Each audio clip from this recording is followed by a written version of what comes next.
Joining me now for more is ABC News contributor and former Department of Homeland Security Assistant Secretary Elizabeth Neumann.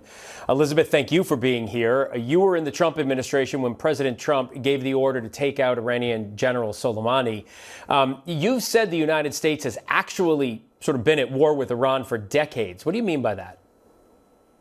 Look, I mean, since this current regime took power in 1979, they have been a terroristic regime. It was President Reagan that first designated Iran a state sponsor of terror. And then later in 2019, we designated the IRGC as a terrorist organization.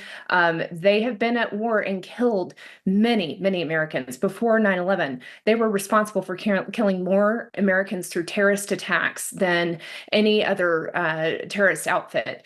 So there is nothing redeeming about this regime. They have made their intent very clear that they want to eliminate Israel. They want to eliminate the United States. So this has been an ongoing fight for quite some time. Certainly since October 7th, we have seen quite a bit of a shift in the nature of the fight, and you now see a pretty weakened Iran. Hey, even directly threatened this president's life.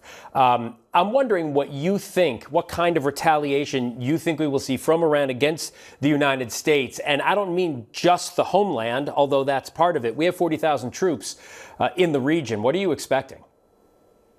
Look, Iran is very weak after the last 2 years of these fights. Thankfully, Israel has done quite an amazing job of decimating Hamas, the Houthis, the Hezbollah, all of which are Iranian proxies.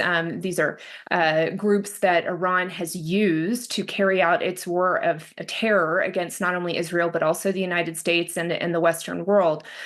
They are very weak right now. The regime itself is very weak. You have Israel with air dominance over the entire country of Iran, that it really is kind of mind-boggling how weak they are. But they still could do a number of things that would cause damage. They are talking about closing the Strait of Hormuz, which would have an economic impact. They, in the past, have tried to take out energy infrastructure there in the Middle East, and they have in the past attacked our own troops there in the Mideast. Those are probably the most likely courses of retaliation initially. Any additional courses of retaliation militarily with a further reach beyond Israel is unlikely because they are so weakened. But that doesn't mean they couldn't hurt us through other ways. Cyber attacks are probably the number one cause of concern here in the homeland. We have seen them in the past use cyber attacks both through proxies, hacking groups, as well as more coordinated and organized and sophisticated hacking operations out of Iran proper that have attacked energy infrastructure, transportation, water, wastewater. All of those are things that we need to be cautious and look for in the near future. And Elizabeth, just quickly before we go, odds that this brings them back to the negotiating table? You know, everybody is trying to guess how this regime is going to handle it.